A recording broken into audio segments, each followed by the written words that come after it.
Hello friends! Happy Thirsty Thursday! Today we're gonna work with wine. We're gonna use red and we are gonna make, guess what? One guess. Okay, 2, 3, it doesn't matter. We're making sangrias. Cheers! Are you ready? This will be really easy. So, let me put this down so I can talk to you. There you are. Okay. Sangria. It's not sangria. I know. I guess a lot of people say sangria, but it's sangria. Sangria comes from the name sangre, which means blood in Spanish. I know, but guess what? Most sangrias are red. So anyway, I thought we'd just kind of go over like the most basic sangria that you can make, which is 3 ingredients, okay? Red wine, fruit, and something sugary. And most of the time people use brandy, and I know that doesn't sound real sugary because it's more like a whiskey kind of flavor, but people put, sugar in it, so it kind of sweetens it up, or triple sec. So we're just gonna make the basic one though, okay? Do you realize that we've been talking about prohibition drinks and that's a few decades, and then we've got things that go older than that, like a few hundred years.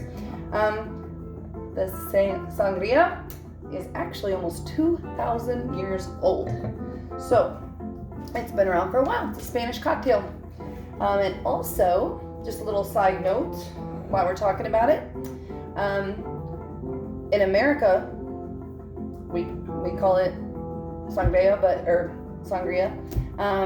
but in the EU, which we are not part of, but Portugal and Spain is, it's kind of like champagne. You can't call it champagne unless you're in France.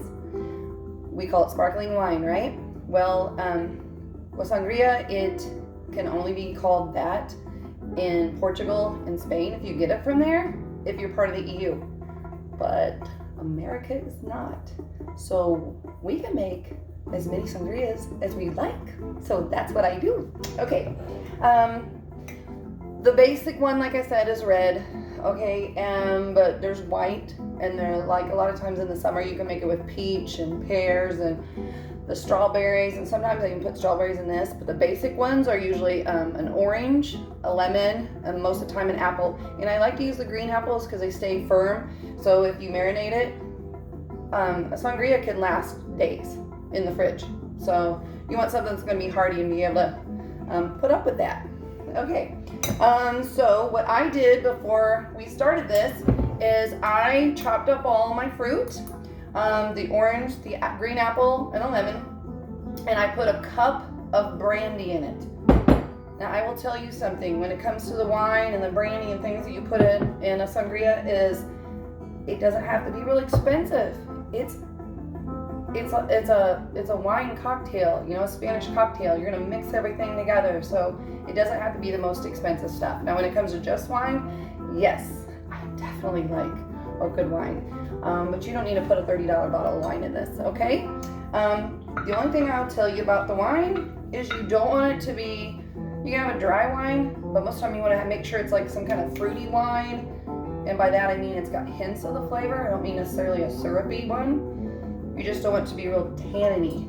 So you're probably not going to buy a Malbec, and you're probably not going to buy like Cabernet either, okay? But if you just get a nice fruity wine, whatever you like, I don't care if you get a flavored one. I even bought a sweet red, because if you want a really sweet, that can balance it out. Anyway, I put all my fruit in here and a cup of brandy, and I put it in the fridge. Usually 3 or 4 hours. You want to let it soak. You can let it soak 6, 7 hours overnight. So that's up to you. And pour it in later. And then you can let it set again. But we're going to drink it immediately after this. So, this has been sitting. Got it all nice and chopped up, soaking, marinating.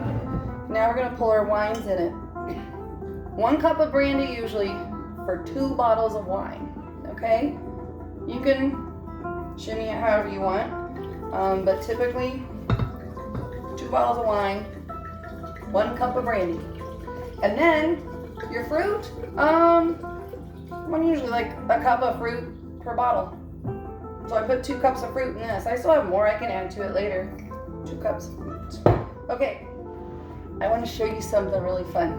A friend of mine showed me this a long time ago. So normally, this is how you would take off, you know, your bottle, your cork off your bottle. Or you have the fancy ones with the press, or you have the, I've got even the electric ones. This little baby's got a CO2 cartridge thing on it. So, see that? That's very dangerous. Don't play with that, kids. Anyway, you're gonna poke it right down the middle of the bottle. I'm hoping to God this works while I'm showing you guys. I don't do anything crazy. So, you just put it in there. Oh yeah. I hope this is not a show like crazy, okay? Just move some things, just in case. We're just gonna push down on it and it'll pop the cork up, okay? Are you ready? Should we put goggles on, close our eyes? Ready? Look at that! Look! Like 2 seconds. You just poke it down in there, push the button, comes right out. Fancy, you can get these on Amazon. And then you get refill cartridges too. Each one of these works, they say about 50 times, but even about 40 at least. So just depends, I guess, on how many bottles of wine you're opening with it, of how long it lasts. Anyway, we won't mess with this now. Okay, so see how cool that is? They both work. This one's fun. Okay, so we poured this one in here, and then I'm adding a sweet one. Okay, this is just a local one. You know what? I really like local wines, and let me tell you why. So you're so curious, right? Wines naturally have sulfites in it, so preservative. Sometimes they add more, but usually not. What they'll do is the wine naturally produces it, and it keeps it from going bad. But reds tend to have a lot more sulfites in it, I believe. You could correct me if I'm wrong. It just feels that way. But sulfites give me a pretty bad headache, as it does to some other people I know. So I tend to try to buy local wines because they tend not to bother me as much. So maybe it's just because they're made right around here and I buy them real quick and I drink them real quick. So there's not as many sulfites in it. So see, look how pretty that is. The cool thing about sangrias is you can put whatever fruit you want in it.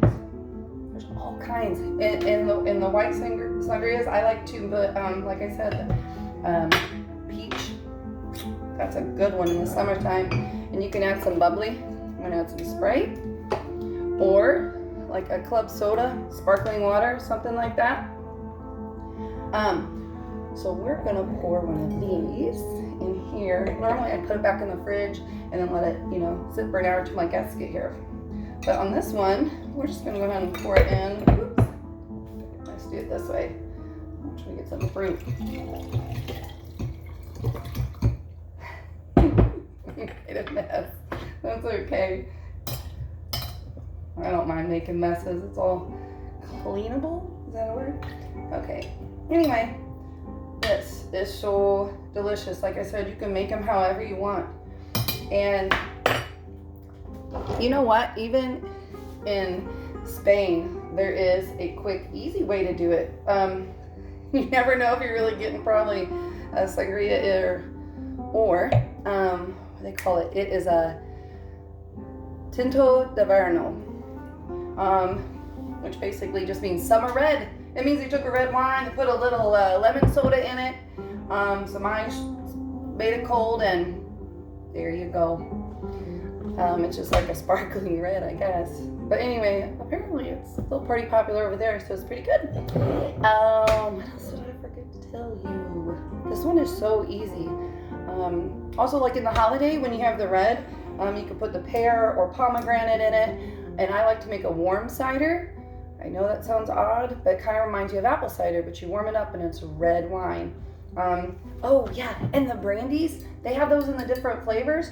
So if apple is like a main thing that you like, they have an apple brandy. They even have mango brandy. I don't know, I've never used that one before. Anyway, and if you want to sweeten it up, like I said, sugar, or like you can use triple sec if you really wanted if this isn't sweet enough. I don't tend to put orange juice in it, but a lot of people do, so you can do that. But sugar. So instead of putting the orange juice in with the brandy when I soaked it, I put sugar in. Anyway, the video is a lot longer than I thought it was. So I guess cheers. You can just have your regular red wine, or you can make it fun and summery. Cheers, my loves. Oh yeah, that's really good. Okay, I'm gonna finish drinking this. Love you all.